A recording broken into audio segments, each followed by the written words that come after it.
What's up, people? It's another edition of the New Breed Podcast, the world's best new metal adjacent podcast from two dudes who have gray beards to show for it. I'm one half of your hosting duo, Jay Horskow. With me, I have my partner in crime, the notorious TIM Manager Jr. Tim, how are we doing? Great. You can't really see what I have on my face because I don't keep it long, but yeah, my shit's all gray. It's there. Crazy. It's Yeah, there. it's all gray. Dude, the most one of the most depressing points of my physically mature. I'm not emotionally or mentally mature, physically mature. One of those points where I had to stop and realize that there's more years behind me than in front of me is when I found my first gray hair on my nuts. That's where I was like, man, it's all downhill from here, people. All right, so what are we talking about this week? Unless you've been living under a rock, you're following our show, you realize that we just did an episode on 1997. And in that episode, we talked about bands that had their debut album in 97. We talked about bands that were never got as big as they could have been. One of the bands that we didn't talk about is a band we're about to talk to you with now, which I would argue is highly influential, although people may not think about it as influential, from a certified madman who has done so many different projects and has really, his fingers are all over so much stuff in extreme music that we can't help but take a moment to not only pour a little bit out, but appreciate it. We're going to be talking about the 1997 album City by Devin Townsend's project Strapping Young Lad. I remember, Tim, I forgot why I picked this up. The first one was an EP. It was heavy, was a really heavy thing. Yeah. Yes. And then there was No Sleep Till Bedtime. Yes, the live album. Yeah. Okay. I remember seeing this cover and being like, what's on this cover? And at this point, I'm buying Metal Hammer. I'm going to Barnes & Noble every 6 weeks to buy Metal Hammer coming across the pond. I'm still buying, I guess, like Rip Magazine was around. And I remember seeing this album being written up, and Gene Hoglan from Death is the drummer. I was not ready for what I heard when you first put this thing in. Me either. Because it is a wall of sound, just a wall of in your face, and the mix is real nice and loud, and it's holy shit. Holy shit. If you've never heard City, dude, stop this right now. Listen to it and then come back to this conversation because that record will pummel you up and down, dude. I love it. I think back then when he was still doing drugs and drinking all the time, not saying he's not good at what he does now because he is one of my favorite artists of all time, but dude, them years of the drug abuse and shit, if you want to call it that, were just that dude's on another fucking level. And he was really going through some shit. I called him a madman, and I do that as a term of endearment. But also his struggles with his mental health, he does not hide. He has talked about putting himself into a facility to get his mind right. He's one of the first artists to truly talk about mental health as an important piece of artists being successful. And the dude is 24 years old. He's a musical prodigy. Yeah. And not only does he put out this album, he puts out Ocean Machine in the same year, which we're going to talk about a little bit later in this episode. Which is an absolute masterpiece. Yes. All this is to say that we have Devin Townsend is a insanely talented musician, and we're going to talk a little bit about his journey. We're going to talk about the album. We're going to talk about all the other projects he's got there, and then we're going to land it with, okay, so where does Devin Townsend go from here? And I think, Tim, we're going to have to start at the beginning. So he was born in 72 in New Westminster. Bright guy. Did you ever read the story about the cassette demo he did for his project Noisescapes? No. So this is the early 90s. He's a Canadian. No, he's a Canadian teenager. So he was wrapping cassette tapes in his used underwear. Pee stains, remnants, the whole nine. And then he would tape the package to the crotch and send it to different record labels. And he was trying to push buttons, a little bit of a prank, but get noticed. And he sent it to 12 labels, and the only one that responded was Relativity Records. And the A&R guy's name was Cliff Coltrari. I hope I got that right. And he said he was repulsed by the packaging, but captivated by the vocal range and the songwriting potential. And on the back of this, he introduces Devin Townsend to guitar virtuoso, who we just talked about in the 7 string episode, Tim. Steve Vai. Steve Vai. So this is Steve Vai on the back end of Passion and Warfare. He has a new album called Sex and Religion. Steve Vai at this point had toured with David Lee Roth. He toured with Whitesnake. He wanted to create a band that sounded unique. And he taps Devin Townsend on the back of his demo, who's 19 years old, to audition. And Townsend gets the gig. But the thing is, he goes from kind of the Bramblewoods of Vancouver into LA to become a studio guy with doing production and then international touring. And apparently he was not comfortable, because Steve Vai is a little bit of a perfectionist, I guess, if you're doing all that, to steal your term, Tim, cat shit guitar noodling. You need to be a bit of a perfectionist, whereas Devin Townsend is just all a bundle of energy and chaos. And while that album is now considered a classic by a lot of people, it fits right in the Steve Vai oeuvre. It was very polarizing at the time. The tour apparently was very, very tough on Townsend, right? He's a 19-year-old kid now touring with Steve Vai. You can imagine it was the rock and roll lifestyle. And his quote was, he was uncomfortable with being forced to, quote, schmooze and pretend you give a shit. And he did not like the, quote unquote, ego management, fake smiles, and dinners with executives. And this contributed to him being really, really resentful to the music industry. And he talks about it. I found it in some of the pieces that I found as research. Also, I've got his book here over my shoulder, which he talked about it as well, where he started to resent the fact that this is something he used to express himself, and it became bastardized, and it turned into image management and commercialization. And he splits off from Steve Vai. They reconcile much later. And by 93, he's off doing his own thing, and he's really kind of pissed. Funnily enough, Steve Vai was quoted as saying, Devin Townsend is one of only two musical geniuses I have ever worked with. The other musical genius, Tim, Frank Zappa. Oh, okay. So you're putting Townsend in some serious competition there. Yeah. I mean, that's a compliment right there. Right. Big time. Big time. Sex or Religion, it ends. He takes his time away. He said, forget it. He toured with Ginger and the Wild Hearts for a bit. He collaborated with Frontline Assembly, Reese Fulber and all them, which I think he was Frontline Assembly, not Front 242. Sorry, I get my industrial techno mixed up.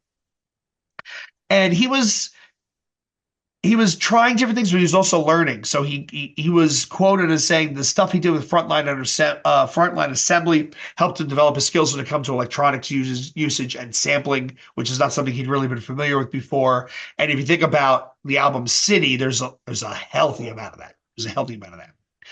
At the same time, he forms a controversial side project. Do you remember this one, Tim? Irate. IR8. Controversial because it has Tommy Hunting from Exodus as drummer, but the then bassist of Metallica, Jason Newsted. And this was the motivator, apparently, was they all wanted to play some sort of raw, really heavy music. I think Newsted was kind of pissed because this is during the load reload era, where first of all they turned his bass down on Injustice for All. We should do an episode on nobody who's really been treated more unfairly by the music industry than Jason Newsted, because those dickheads, they didn't know what they had until it was gone, and he really is a talented guy. Absolutely. Did you ever hear that story? It was on the Doc Coyle show where he interviews Lorenzo from Sworn Enemy, and he's talking to Newsted's girlfriend. And Newsted comes over all posturing and says, "Oh, it's my girlfriend." And Lorenzo's like, "Yeah." And he goes something like, "Do you know who I am?" And Lorenzo's response was, "Motherfucker, I know who you are. I have a justice for all." Great. Anyhow, they team up with Devin Townsend, who's a lunatic, and they love working with him. The demos are supposedly heavy and really aggressive, but this unintended side effects or consequences of this was James and Lars from Metallica get kind of butthurt. They create a lot of tensions with those guys, which ends him leaving in 2001. From Townsend's perspective, this is another example of politics and what happens when you start dealing with other people and their egos. And it really reiterated to him, like, hey, I need to do my own thing. I need to do my own shit and be my own steward, because if I get these momos involved, stuff's going to get weird. In 94, Century Media signs him and says, hey, let's make some, quote, extreme albums, unquote. That was the exact words that they used when they signed him, which, hey, careful what you wish for. And at this point, Townsend produces what his band name, the pseudonym is Strapping Young Lad. It started out, people don't realize it started out as a studio solo project, and then it Yeah. grew from there. Like we talked about when we started, Heavy is a Really Heavy Thing comes out in 95. This was a Townsend true solo project, guitar, bass, drums, keyboards. He did all this himself.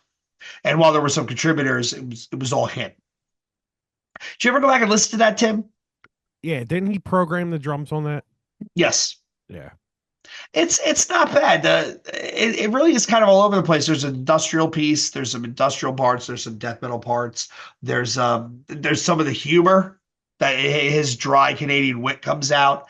It's not bad. It's just Satan's Ice Cream Truck is a song, right? I love that shit. And there was the when I was doing the digging, it talked about how he was just trying to get all this out of his system. And the one song SYL, there's a chorus that is, "I'll sit and write you songs and be a happy, happy camper," which is back to what's her name's "I'm not going to write you a love song," which is why she wrote that, because her label was telling her, said Natasha Bedingfield. How do I remember this shit? I can't remember to buy milk when I go to Walmart. It's kind of exciting, but that first release, Heavy is a Really Heavy Thing. It's just him just working some shit out, working on his skills, sharpening the knife, working some shit out. And I don't ever remember. I picked that up after City, and Tim, it wasn't the same. Like City was so extra that when you try to go backwards, one of the things I've learned in my older years is you can't go backwards into an artist's catalog if it's more than one or two albums, because you're not going to like what you find. Most of the time that happens. There's sometimes you're very pleased, but yeah, most of the time it's like, ugh. I mean, I found Metallica through And Justice for All. I went backwards, and that worked. I found Anthrax through Persistence of Time, Megadeth through Rust in Peace, those bands, Slayer through Seasons of the Abyss. That works. A lot of other bands. Can you imagine picking up the newest Lamb of God album and saying, you know what? They were Burn the Priest. Let me go back and pick that up. Yeah, you're going to have your face chewed off. Yeah, it's like some young kid that just gets into the new record, and it's like, wait a minute, let me go back. What is this, the same band? Yeah, that's a great example right there. I have listened to New American Gospel at least once a week since we did that album. I forgot how much I really, and then a lot of times I would go from that into As the Palaces Burn, and then into Ashes of the Wake. Neither here nor there. Anyway, 96, Strapping Young Lad, Townsend starting to put his lineup together. And who's the first person he recruits? The Atomic Clock, Gene Hoglan. Oh yeah. So Hoglan was already, he played with Dark Angel. He played on Symbolic and Individual Thought Patterns with Death, Chuck Schuldiner. He was a kind of a nut, plays open-handed, and he was fast as shit, but he was like a human metronome. He was a metronome. Speaking of that, have you watched the Into the Void episodes yet? I just said out loud, I haven't watched that yet. The puppies go home next week. But you know what, though? Maybe tomorrow night while I'm at the laundromat, I'll bring my tablet with me and I'll watch it while I'm there. But it's really good, isn't it? I've heard. I think you said it was really good. You said that episode, the Randy Rhoads episode, and the Pantera episode. Yeah, man. Yeah, it's some sad shit, man. Yeah, it's really got to be tough. So back to Mr. Hoglan. He was looking for something, quote, psychotically heavy. And he heard some of Townsend's earlier work. He was interested. Townsend presented him with some of the demos of the new stuff he was working on. Hoglan liked what he heard, and he said, okay. His exact quote was, Townsend was a, quote unquote, good drum programmer, and the beats that he created were mathematically rigid and unconventional. And I did some digging. One of the articles talked about how what he did is he took Townsend's program drums and then he just executed them physically. And the example they use is the kick drum barrages in Oh My Fucking God, I love that song. which is, I mean, the first 5, 6 tracks of that album are just monster. And the other thing it talks about when I did some digging was there was a comparison of you have this Devin Townsend, he understands industrial, he done samples, like he's doing this thing, but then Gene Hoglan has as he's almost jazz influenced and where he learned how to play. So he adds this organic lens to this very technical industrial sound and kind of cool. And now Devin has a drummer. So now Devin has a drummer and he's got himself. He recruits two other dudes from his first band, one of his early bands, Caustic Thought. The one guy was Jed Simon, who's a guitarist. This guy was, I read, he was referred to as a thrash purist. So he helped double up the guitar sound and make it even heavier. And then the big guy himself, Byron Stroud, who ended up replacing Christian Old Wolbers in Fear Factory for a Yep. couple albums. He was brought in to play the bass and yeah, buddy. So Townsend Hoglan, Simon Stroud. This is the live band that is now going to do City. What do you think so far, Tim? I love it. It's funny because he literally like hit the lottery with the musicians back then because like you said the stuff that they went on to do after it just speaks for itself. You know what I mean? I think it also speaks for itself because you hear what they could do on City and that record is just crushing, dude. I Just mean, Gene crushing. Hoglan alone, to your point, serendipity that that drummer just happened to be around, available, and interested in doing something really heavy right when he reached out and said, "Yo, I kind of like your stuff. You want to check this out?" You got And lucky. uh, the universe works in wild ways. It really, really does. Gene went to Fear Factory as well. Yeah, he played on he replaced Raymond, didn't he? He played on Mechanized, yeah, didn't he? I think him and Byron Stroud joined the band at the same Look, time. Hold on. look that up in Vamp for a second. I gotta go grab something. All right, here we go. So I am looking up the Fear Factory members. Right now, someone is looking at their head unit and they're screaming. How do you guys not remember this? Let's see here. So when it came to the album, which was Archetype comes out in 2004. You have Raymond Herrera, you have Christian playing guitar, you have Burton, and then you have Byron on bass. The next album comes out is on the back of Archetype was Transgression. This comes out in 2005. Same lineup.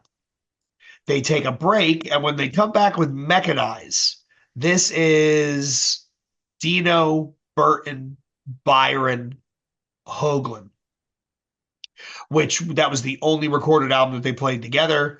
In 2012, they do The Industrialist, and this is Burton Dino, Matt DeVries, I believe that's from Chimera, and Mike Heller. And now, I mean, and that lineup stays. Matt leaves after this. In Genexus, we have Burton, Dino, Tony Campos, and Mike Heller, which stays the same until the newest album where they have Milo Silvestro and Pete Weber. So, yes, it was Byron and Gene Hoglan were together on 2010's Mechanize. Yeah, I thought so. It's And funny the two because albums prior was Raymond and Byron. yeah, it's funny because when you listen to Mechanized, you can totally hear his drumming in that. I mean, it's definitely Dino riffs with his drumming over it, which is the syncopated stuff. But you could definitely tell when you listen to that it's Gene on there. The dude I, just has that drumming. It's just it's a you just metronome. know He it. Yeah, is. Here's the thing. I really, really hope these guys can kind of get their shit together. Can you imagine a here we go co-headliner, Sepultura with the original lineup, Fear Factory with the original lineup, doing Demanufacture and Chaos AD in their entirety. that would never happen. But Jesus Christ, would be It amazing. would never happen, but it would sell out. It would sell out fucking. I think you might. I don't know if you could do an arena, but you could do a 7,000 cap, easy, easy. Oh yeah, I say this, and and somehow, Max is going to hear this, and Dino Cazares is going to hear this, and they're going to book this tour. And then these fucking jabronis are going to come through Reading, PA. Yeah, I'll drive for that. About Reading. All right, back to Strapping Young Lad. They start recording in 1996, recording at the Mothership Studios in LA, home of Steve Vai. Kind of funny. Apparently, at this point, Townsend and Vi had worked out their differences, and Vi said, "Hey, why don't you come in and use my studio?" So Devin Townsend, at this point, you remember he's got his own issues. He doesn't like that fake culture, and he's living in LA. He's living in LA, which is Didn't literally he? a hellscape. Yeah, Didn't he hate that? He hated it. He hated it. I remember reading that in the what was It it was the in the book. book? Yeah. Townsend described his time in LA as living in purgatory, sleeping on floors and dealing with the quote redneck quotient of the industry. He viewed LA as a dystopian landscape of pollution, superficiality, danger, and noise. It wouldn't surprise me how true that is, honestly. Sets the tone. And funny thing is, he brings in a producer. He doesn't self-produce. They bring in somebody, and who do they bring in? Daniel Bergstrand, known for In Flames, known Yep. for Meshuggah, known for what else did he do? He So he much touched stuff. something else that we just was it soil work? Probably. I think it was soil work that he did. Who did wait a minute, Devin Townsend did Misery Signals, right? Yes. Daniel Bergstrand. Here we go. I think Devin did mirrors, didn't he? God, Bergstrand did Meshuggah, Strapping Young Lad, Darkane, In Flames, Behemoth, Demigod, Oh, Soilworks. that record is a wall of sound. Demigod is Yes. so good. Soilwork, Dark Funeral, Emu Burger, Evergrey. My God. That's another record we should do is Demigod. That record is so fucking good. We do need to do, well, you know what? We need to do some black metal stuff. We probably should dig into some early Behemoth. The first time I heard the one, I forget what Behemoth album it was. Now you're gonna have me go down this rabbit hole. But The it record after was Demigod is incredible. The Apostasy. Oh yeah, it's a great record. Yeah. The first album I ever heard from them was The Satanist. Oh wow, And that's I the was like, first record you ever heard. yes, of them. Wow. And I was like, what is this? And it's Blow Your Trumpet Gabriel, right? Yes? Yeah. Yes. Wow. I I'm gonna go remember. back and I listen remember. tomorrow. Demigod came out this one day. I was getting tattooed, and I obviously my uncle was tattooing me, so he didn't care what I put on. And I remember putting that record on, getting tattooed, and just being like, "Dude, what the fuck? Like this is incredible. Like that wall of sound is on that record, man. Like that shit sounds so good, and it is devastatingly heavy. That's a term that like doesn't really get thrown around a lot for records, like the devastating term, but that is one of them. Like City is a devastating record. Yes, yes. Have you read Nurgle's book? No, but I've been meaning to grab that. Maybe this summer you and I will both read it. We'll do like a book club episode because I find him fascinating. There was another book that I read was coming out. It was a different singer, but do you remember the name Tim of the band where the Oh, guy oh, used wait, to wait. Are you talking about Life of a Heretic? yes, Oh, yes. yeah, yeah. I've read that. I thought you meant the newer one. Yeah, yeah, yeah. No, no, he has another I've one? read Life of a Heretic. Yeah, he has another one. He put out Life of a Heretic. That was shit. That was a while ago. I think that was after he beat his cancer. And then I think he did another one. Yeah, I've read that book. Okay. This made me think of there was a band. Do you remember the band Society One? It was the guy who would sing from the hooks in his back. He's got a book Yeah. coming out. And I'm very curious to see how I didn't know Earl has a second book. All right, so anyway, back to back to Strapping Young Lad. So we've got Data Bergstrom producing it again with Sugar and Flames. The they had a vision when they went into the studio. They wanted everything very dense, very layered, very just loud. And there are four or more tracks layered, guitar tracks playing the same riff on most of this album. Oh, they quad tracked it. And the drums are processed, so they're mechanical and heavy, and the kick drums, they put a click on it so it can cut through the guitar because again, you have four guitar tracks. They're so heavy that you got to sound through it. The funny story that I came across while doing this digging, Tim, the in there was an adjacent room in the same studio complex where a guy by the name of Ross Robinson is recording a band at the time who was also pretty unheard of called Korn. And they were working on the album, and they hear bleeding out into the hallway, they're recording "Oh My Fucking God." And the way the story goes, Ross Robinson eventually tells Gene Hoglan, we stood outside your door just listening. And the quote they have was the unbelievable psychosis of the drumming, which I get it. Get it. This 97. So Korn is doing their thing with 97. So that, well, no, wait, this was 97. This is re-recorded in 96. So this is Korn doing Life is Peachy. Life is Peachy, yeah. And you've got fucking the atomic clock blasting away with this wall of sound. Imagine like Monkey and Fieldy just standing in the hallway, like, what is that? I can't imagine like what some of those artists experience, like just coming across other people in the hallway, like, oh hey, look, it's Paul McCartney. Hey, Sir Paul, how's it going? Kind of wild, kind of wild. But here we go here.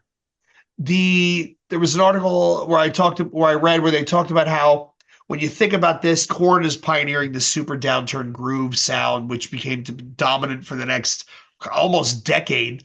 Strapping a lad at the other end is pushing the boundaries of what you can do with speed and extreme loudness to a point that even their peers are like, "What is that?"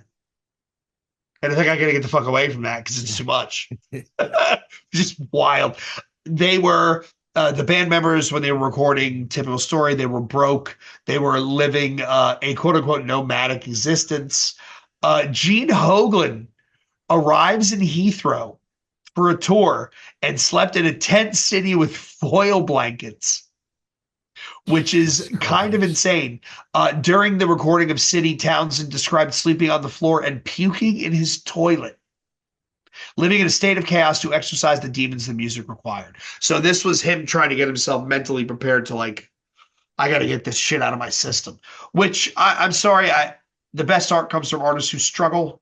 It's easy for me to say because I've never struggled for my art, but I think that you think about famous singers, famous fine artists, right? Van Gogh or Jean-Michel Basquiat, a lot of Pollock, a lot of these guys had issues. They had serious issues. So it's what kind of makes their brains are just built a little bit differently. Yeah, there's you know who says that all the time? And people probably listen to this dude all the time. Every time I listen to Rogan, he always says any good artist is always a tortured person. Or any good comedian is always a tortured person. Like, what was that dude that was Yes. crazy? He died too early. He was like that super loud comedian. What the hell is his name? Well, Mitch Hedberg, Greg Hedberg. Giraldo. Yeah, Hedberg. Well, Greg Giraldo always said that the best comedians have a healthy amount of self-loathing, Yeah. and that's how it manifests itself. I mean, I think about these parents that are giving their kids ADHD medication and all that stuff. That could be the next Picasso. That could be the next Rembrandt that you're killing off that just because he can't sit still in school or she can't sit still in school, you're killing off that potential. Their brains are wired differently. Yeah. And well, whatever, not talking about that. All right, so we're not going to go through track by track, but there's what, 8 songs, 9 songs? 9 songs. Starts with Velvet Kevorkian, which is the intro, tang, tang, tang, tang, tang, tang, which is great. Then it goes into All Hail the New Flesh, which Amazing is track. obviously stolen from David Cronenberg's Videodrome. You ever seen that movie? Yeah. Awesome. Awesome, awesome movie. One of the few DVDs I actually kept when I got rid of all my DVDs. I kept a bunch of my Criterions. That was one of them. Well, yeah, that's one you got to keep. Yeah, I kept that. I kept Fight Club. I kept some other stuff. They musically, the band goes back and forth from this industrial groove to a high speed thrash, and he's singing and then screaming and yeah, and he's lost his mind. And speaking of lost his mind, he goes into "Oh My Fucking God," which is probably the heaviest song this Traffic Gun guy has ever done. It's Oh, that chorus is it's so good. yeah, it's again the fact that the Korn guys are in the hallway like Yeah, uh you know what's funny about Korn being in the hallway for that is the pre-chorus of that song where he's like yeah, he's like yeah, yeah, he's like fucking love that he's out shit. of breath, dude. I gotta listen to this album tomorrow. I'm gonna make a note so I don't forget. I seen a note where it's like the lyrics are a panic attack rendered in audio, which is like Which is incredibly true. accurate. Yeah. Yes, it is because he's picking up and he's out of breath and he can't stop. Great, great, great song. Oh, And oh, oh! I think in your notes too, that was the song that terrified Corn. yeah, they were in the hallway like, what the That's fuck fucking is this? hilarious. That's in like I said earlier, like if you seriously have not heard this record yet and you're listening, just put it on.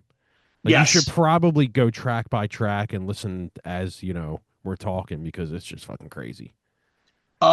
Next song, the chorus is a lift. Hey you, what's that sound? Everybody look what's going down. Which is that old, I forget the name of the 70s song, but I can hear it in my head. The or 60s or 70s. This is song's titled is Detox. This is Townsend dealing with his anxiety, trying to get the shit out of him. Can you imagine how miserable this poor guy was in LA?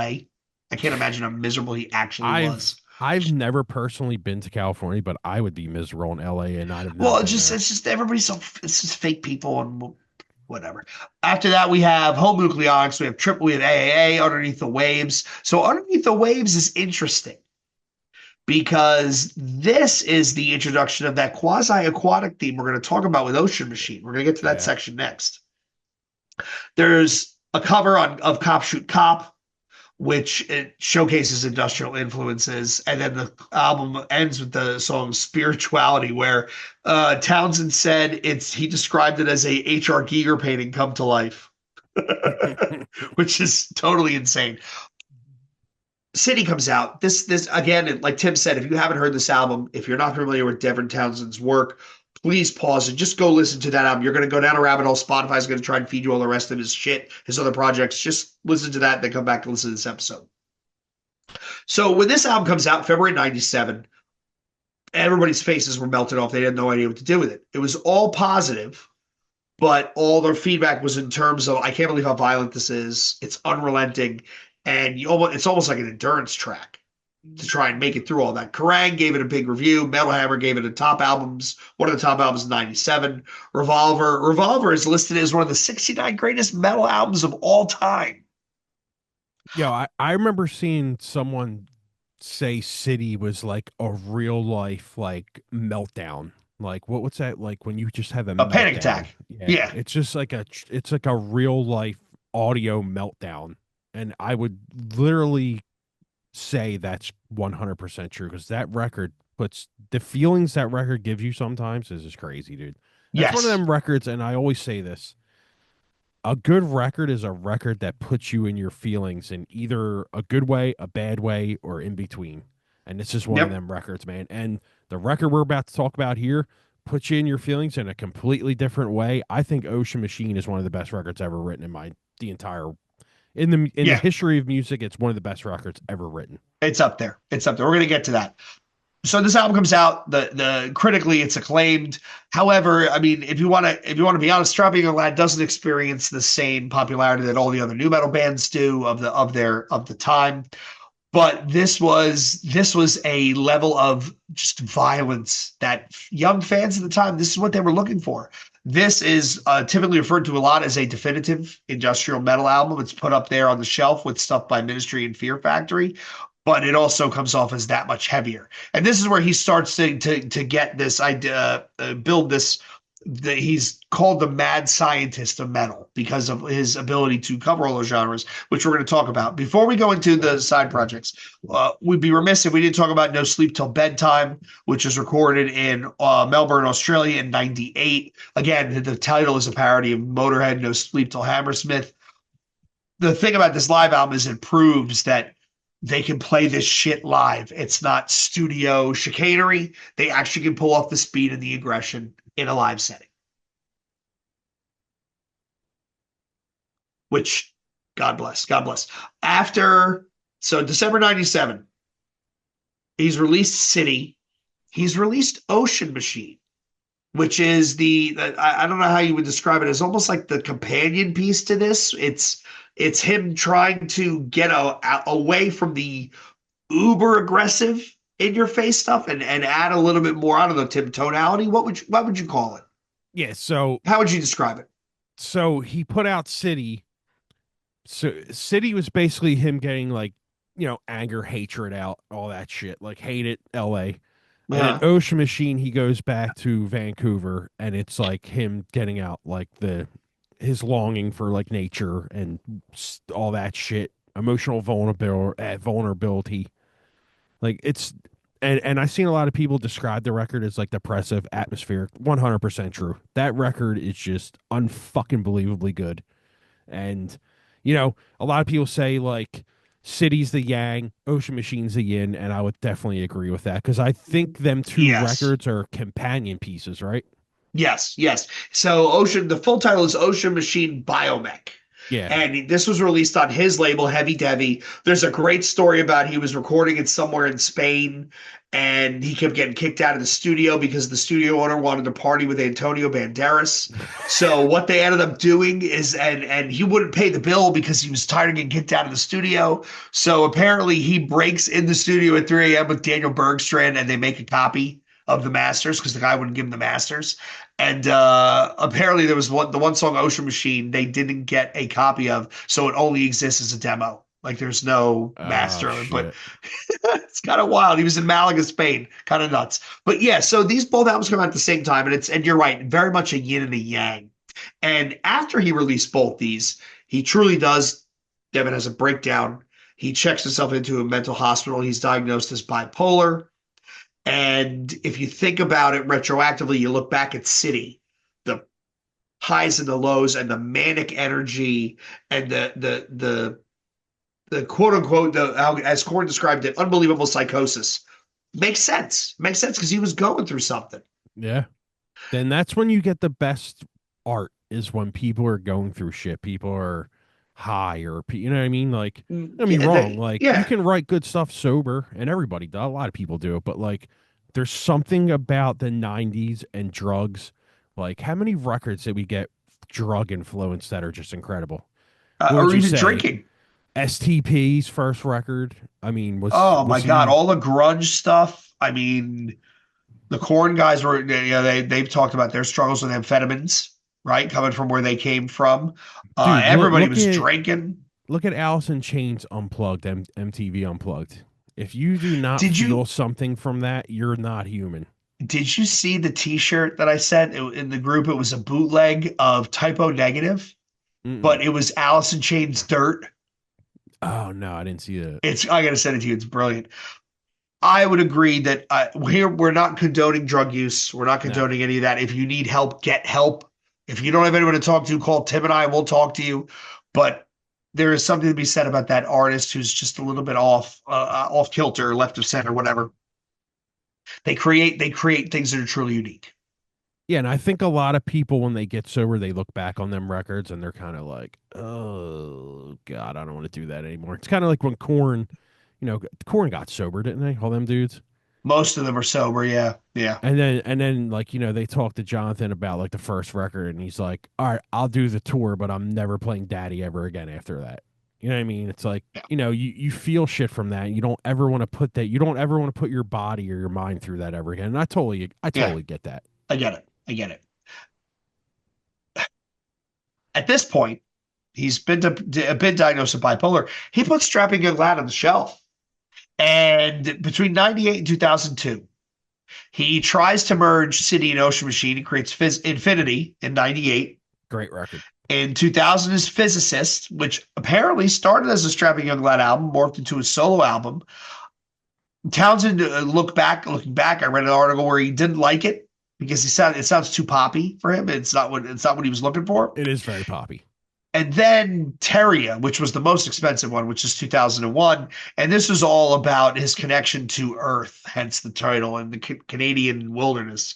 This was him getting his mind right and exploring different things, which if anybody who hasn't read his book, the book title is Only Halfway There.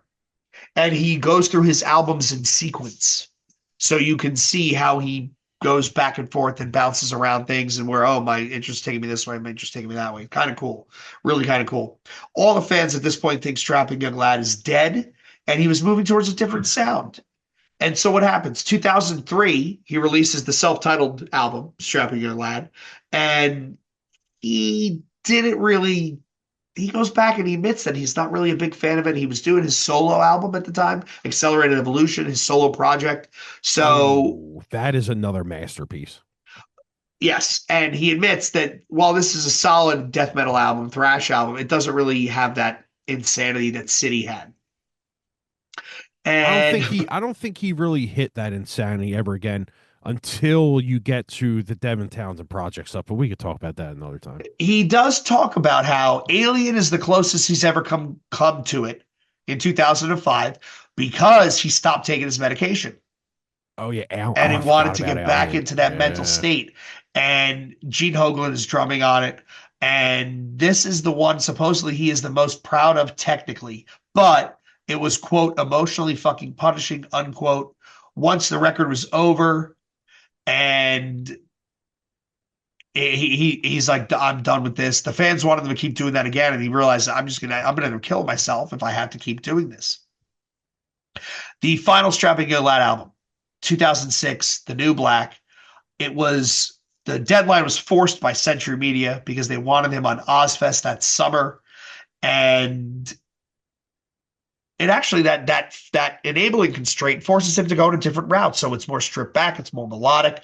It makes fun. It actually, if you read the lyrics, he kind of makes fun of Ozfest and the absurdity of that whole, music business and all that sort of stuff, which it was commercially successful, but it really, excuse me, was kind of the ding ding. This is the final stop on this project. He's going on to do other things now. And I read an article where it said this was the sound of a band fulfilling their contract, even though the material was of very high quality. So I love the New Black. I think that's a great record. yeah, I agreed. It's just again, like we've talked about, you're never going to find the same energy you had with that first album. You're never going to recapture what he had in City. So you do the best you can. By May of 2007, Strapping Young Lad is permanently disbanded. Devin Townsend said, I spent over a decade channeling my anger, hatred, and self-destruction. I'm in my mid-30s, managing my mental health, looking to start a family. He can't get into that mindset that created City. So he has moved on to do other things, the Devin Townsend Band, the Devin Townsend Project, all of which, I mean, I think it was the Devin Townsend Project. I saw them with Animals as Leaders at the Troc. God, one of the last show I saw at the Troc. Yep, And he's a talented dude. He's just, the nihilism is gone. The young man nihilism, which to his own credit, needs to go away because you live like that, you burn yourself out. Yeah, absolutely. And I mean, on the road drinking like that and the skullet and just that shit. oh, Fear the Skullet. Yeah, the first time I saw them, they opened for Meshuggah. Yeah. At the Birch Hill. I gotta find that ticket stub. So wait, will you see Meshuggah at Birch Hill? Yeah, with Strapping Young Lad. Yeah, dude, it was so hot. It was so hot. We left after like 5 or 6 songs. It was ridiculous. City Oz obviously becomes an influential sound, often imitated, never duplicated. It's the wall of sound, that production. It sits in a unique space that it's metal, it's thrash, it's industrial, it's all this stuff. The bands that come close to or try to, or not come close to or try to, that end up in the same orbit as this sound. Obviously, it's Meshuggah, the Daniel Bergshire connections there. Obviously, it's Fear Factory. France is Gojira, Come Close. Another band that I didn't really appreciate until the older I get, the more I really start to like their stuff. This again, like Tim said, go back and listen to City. It's amazing. It's beautiful. It's fucking terrifying. It's relentless.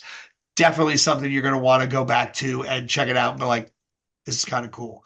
So, Tim, let's close it out. This was a young man not really happy with what he saw in the LA scene and the music scene.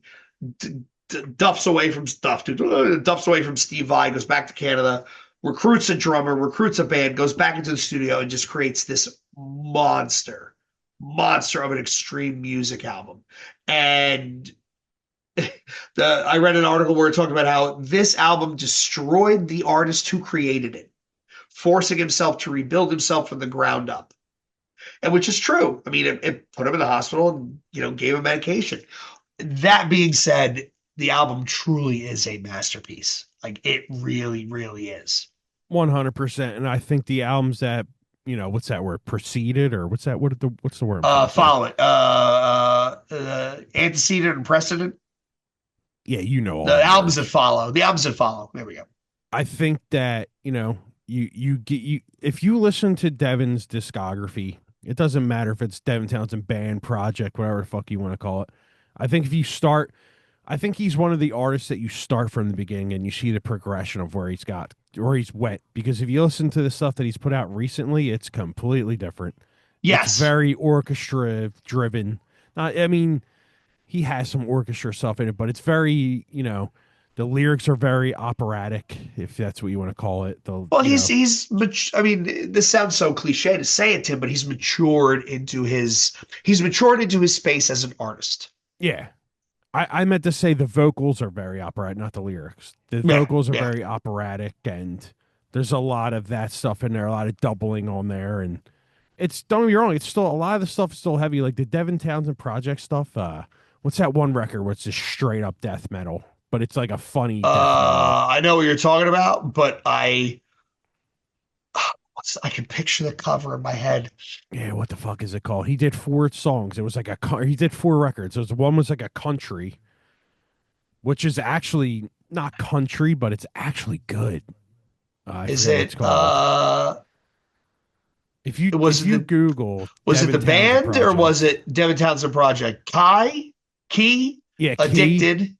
Addicted's incredible. Key is like very Deconstruction's a death metal one. Addicted is the more like, that's the one with the Gathering singer on it, which is amazing. Key is like very soft, like kind of sample driven, but like guitar driven as well. It's really good. It's very, very like somber music. What's the other one? Okay. Ghost, Epicloud, Ghost, and then Z2. Really Epicloud's good. Z2 is just a continuation of Ziltoid, which is good. Yeah. And then Transcendence. Yeah, Transcendence. And then what is that, the newest one? Power Nerd 2024. Yeah, that one's not bad at all either. Very operatic, like I was saying. But again, I think he's I have a photo in front of me of Devin playing guitar, and I love that shit. He's one of my favorite artists of all time. There's just, he's a, like you said, tortured fucking soul in them records, and you can hear and feel that shit. It's kind of like listening to Downward Spiral, where like you can feel like that tortured music, that tortured right. And like Trevor Something, where that the sound of the you can feel what it's like to be dumped, like a breakup in music. Like Antichrist Superstar has that feeling where it's just very fucking. You just tell that Manson was fucked up back then, and you can just feel that shit. Like, then that's another reason why I feel like the 90s was just the best decade of music ever. There's so many records that came out in the 90s that you just can feel that shit, and like you go back to it and it never gets old. You know what I mean? Like, are you ever going to get sick of the first Korn record? No, you're never going to get sick of it. No. You ever going to get sick of Alice in Chains' Dirt? No. You ever going to get sick of STV? You're never going to get sick of them records, and there's a reason why.